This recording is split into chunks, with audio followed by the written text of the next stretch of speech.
Take place of one that is bound. Thank you for tuning in.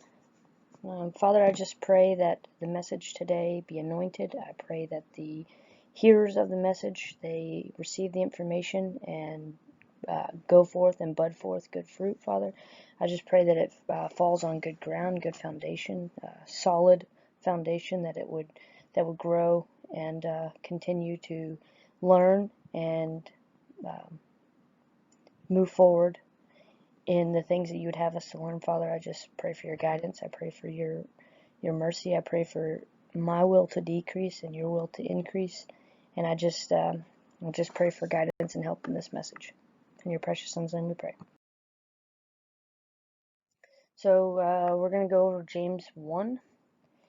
So James 1:1. James, a servant of God and of the Lord Jesus Christ, to the tribes which are scattered abroad, greeting. So this is about James, who is a servant of God and of Jesus Christ, speaking to the tribes which are scattered abroad. It's a greeting. It's a message.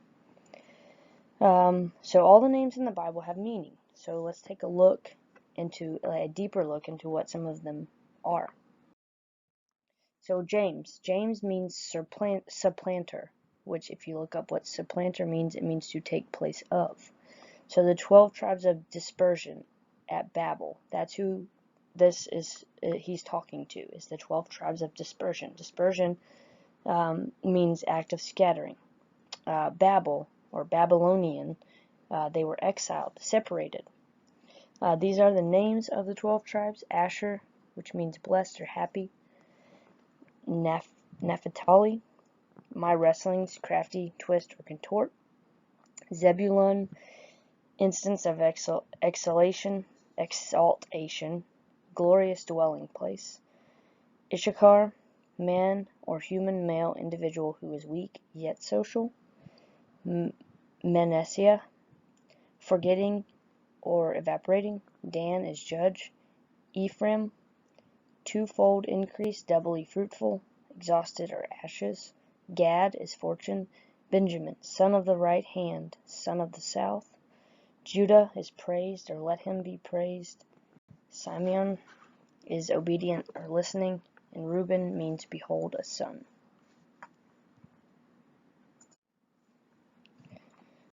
Okay, so servant is one who is bound.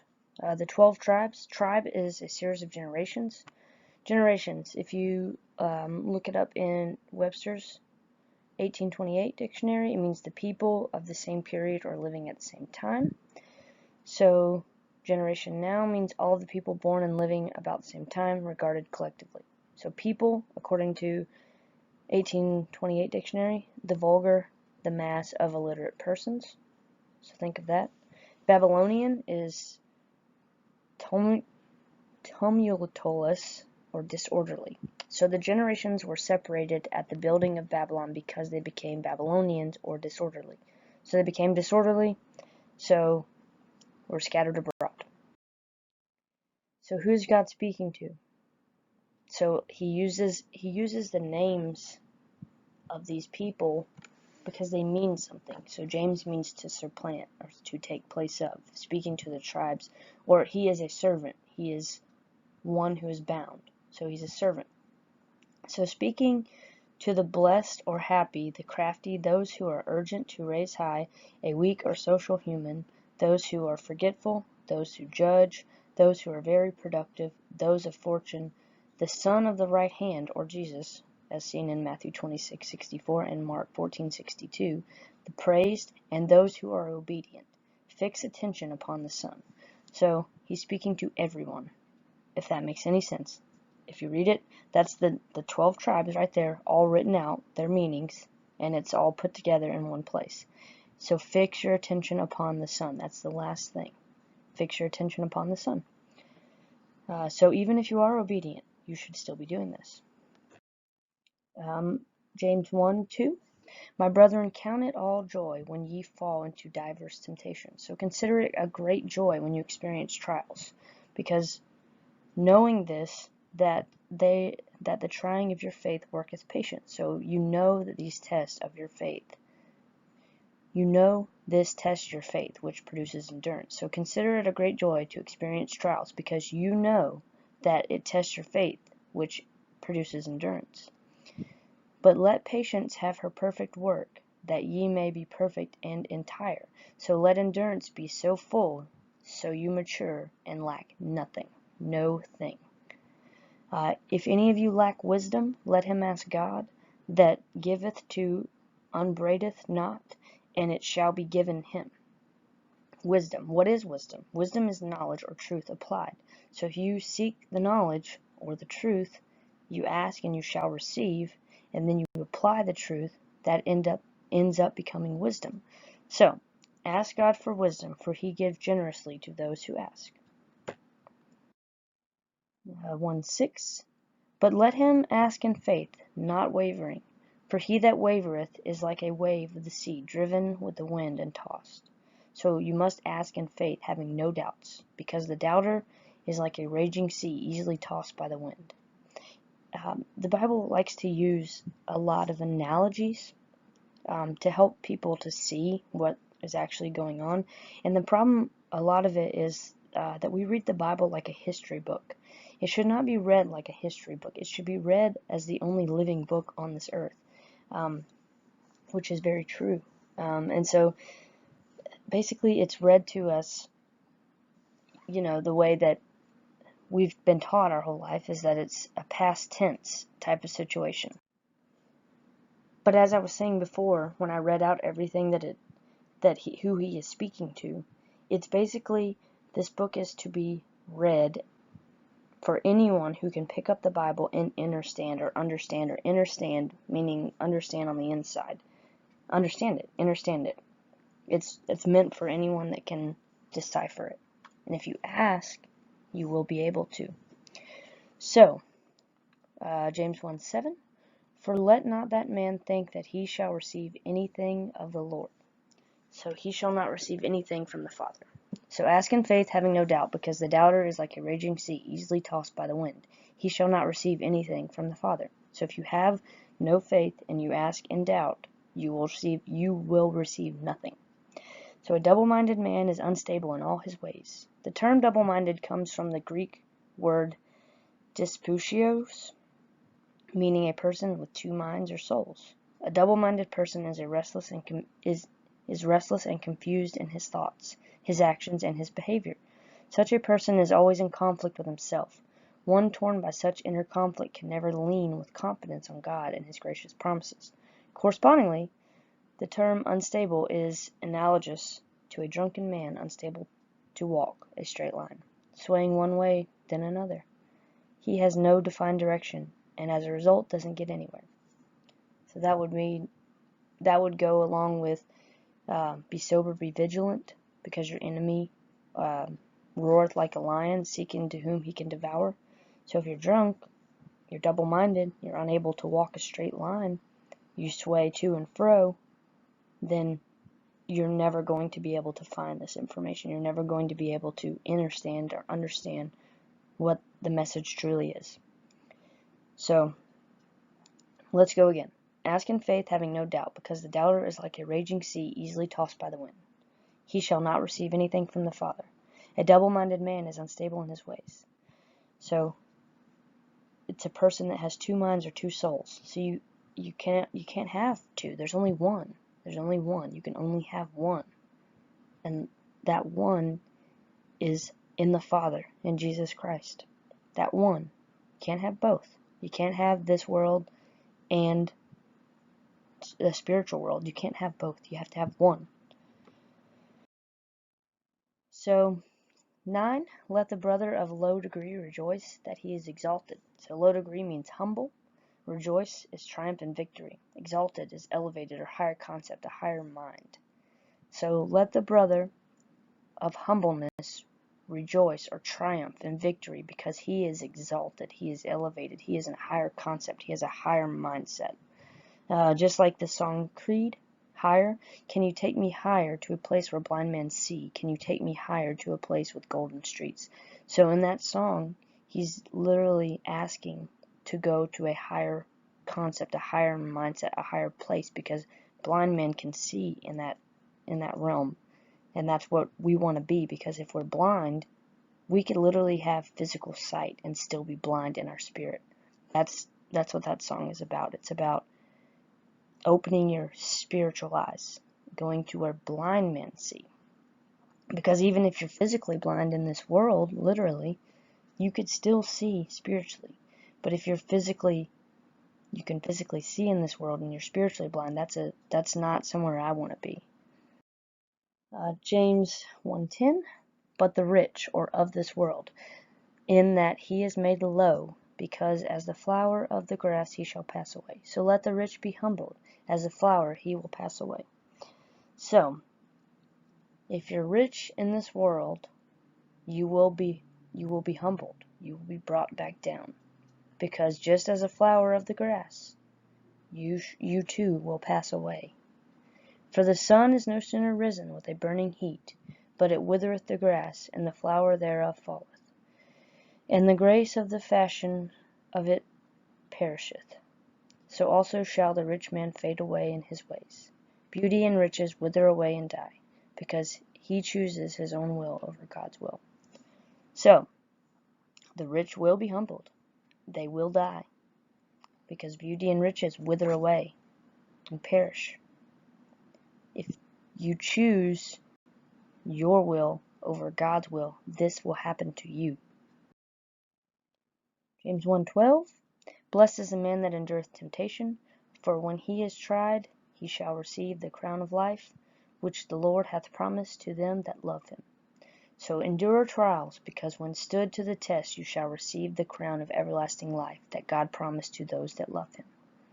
You continue to push forward through the trials, through the tribulations, through the strife and all the negative things that happen to you in this world. If you continue to push through and endure till the end, when stood to the test, you shall receive the crown of everlasting life, because God promised that to those that love him. Never waver, never forget. Always remember, there's a promise. It's promised to you. And when doubt comes, push it away. Walk away from it. Let go and let God. So let no man say when he is tempted, I am tempted of God. For God cannot be tempted with evil, neither tempteth he any man. So God does not tempt us. He does not tempt us. But every man is tempted when he is drawn away of his own lust and enticed. Man is tempted by his own lustful desires. So enticed, we're led astray. God does not tempt us. Do not say, for God is tempting me, because God is not tempted by evil. He's not, and he doesn't tempt any man. We are tempted by our own lustful desires. We're enticed. We're led astray. That's not God. But if you can endure through those and walk past that, that's the point. Then when lust hath conceived, it bringeth forth sin, and sin, when it is finished, bringeth forth death. So lust gives birth to sin, and the wage for sin is death. Romans 6:23. Do not err, my beloved brethren. Err, to wander from the right way, to deviate from the true course or purpose. So do not wander from the right way, my beloved brethren. Do not deviate from the true course or purpose, my beloved brethren. Do not be deceived, my beloved brethren. Every good gift and every perfect gift is from above, and cometh down from the Father of lights, with whom is no variableness, neither shadow of turning. So every good reward comes from the Father of lights. Variableness is liableness or aptness to alter, changeableness. He does not change like shifting shadows. So there's no change. He is always the same. And every good thing on this earth in your life comes from him. Of his own he begot he us with the word of truth, that we should be a kind of first fruits of his creatures. For by his will he brought us forth with the word of truth, so we would be the first matured of his creation. So any of us that can actually decipher and understand the information that is being given to us. At some point, we will be the first matured of his creation. So he wants first fruits. He needs that. Think about in a garden. Yes, you may have several peppers that are growing, but you only pick the one that is the ripest, the best looking, the largest. That's the first fruit of the creation. And we need to be abound in the things that we're learning and study and fall back on him so that we can be matured and become first fruits of his creatures. Wherefore, my beloved brethren, let every man be swift to hear, slow to speak, and slow to wrath. So, listen, do not speak, and do not anger, because this is how he would have us to be.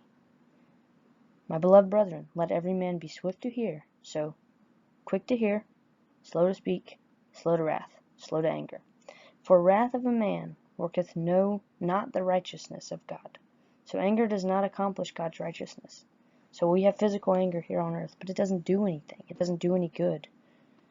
So, quick to hear, slow to speak, slow to anger. That's like thinking before you speak. A lot of times we don't do that. We just say whatever pops in our head instantly. That's not how he would have us to be. He wants us to be quick to hear and slow to speak, slow to anger. Wherefore lay apart any filthiness and superfluity of naughtiness, and receive with meekness the engrafted word, which is able to save your souls. So rid yourselves of moral filth and evil that is abundant, and humbly receive the established word, which will save your souls. But be ye doers of the word, and not hearers only, deceiving your own selves. Do not lie to yourself by being hearers of the word only, and not doers of the word. So here it says, do not just, this literally talks about basically when you go to church and you hear the word in your church building, and then you leave, and that's it. You heard it for the day, and it's over. You must live it. You must be a doer of it. You must spread the word. But that's what a doer is. You're spreading what you've learned and continuing on and passing it on to others. So be a doer. Spread the love. Spread the wealth of knowledge that you've received. So don't just hear it. Do it. For if any be a hearer of the word and not a doer, he is like unto a man beholding his natural face in a glass. If you hear but do not do it, it is like looking at your physical face in a mirror. So, again, don't just hear it, do it. For he that beholdeth himself and goeth his way, and straightway forgetteth what manner of man he was. So you see your physical face in the mirror, but you go away immediately and forget who you were. So if you're a horrible person, we all are bad. I'm not saying that I'm perfect or anything of that nature. I'm just saying if you observe yourself in a mirror and forget who you were for that day, you forget your purpose, you forget what is supposed to happen, you go straight away, then you again are not a doer, you're just a hearer. So, but whoso looketh into the perfect law of liberty and continueth therein, he being not a forgetful hearer, but a doer of the work, this man shall be blessed in his deed. So if you look intently into the perfect law of freedom, which is law, land, air, water. Think about that. God's law, God's land, air, water. And is not a forgetful hearer, but a doer of the work, he shall be blessed. So if you look intently into the perfect law of freedom or liberty, and you're not forgetful, you continue to spread the message and pass along what you've learned, you will be blessed in your deeds. If any man among you seem to be religious, and bridleth not his tongue, but deceiveth his own heart, this man's religion is vain. So religious is pious, godly, loving, reverence the Supreme Being, and obeying his precepts. Pious is godly, reverence and honoring the Supreme Being in the heart. Those definitions are from Webster's 1828 dictionary. This in the blue here is today's definition of religious. Relating to or believing in a religion. You see the difference? No one knows what the word means anymore. So, you seem to be godly, but if one seems to be godly but does not control his tongue, he deceives his own heart, and his religion is empty or meaningless. Because vain is empty or meaningless. That's what that word means. So if someone among us seems to be religious, but does not bridle or does not control his tongue, that he deceives his own heart, and his religion is empty or meaningless. Pure religion is undefiled before God, and the Father is this. Pure religion and undefiled before God and the Father is this, to visit the fatherless and widows in their affliction, and to keep himself unspotted from the world. So true godliness is to visit the fatherless and the widows in their distress, and keep yourself untainted from the guilt of this world. So fatherless, think of that. It also translates to orphans, fatherless. Those that are fatherless are those that are lost. So visit the lost and the widows. The widows are the husband. They don't have the husband anymore, which Jesus is the husbandman. So visit the fatherless or the orphans or the lost and the widows, those who no longer have a husbandman in their life, in their distress, and keep yourself untainted from the guilt of this world, unspotted, untainted, clean from the guilt of the world. Do not let the world suck you back in. That's really all I have for today. I appreciate you guys for taking the time. If you have any comments, please leave them below. Thank you, and God bless.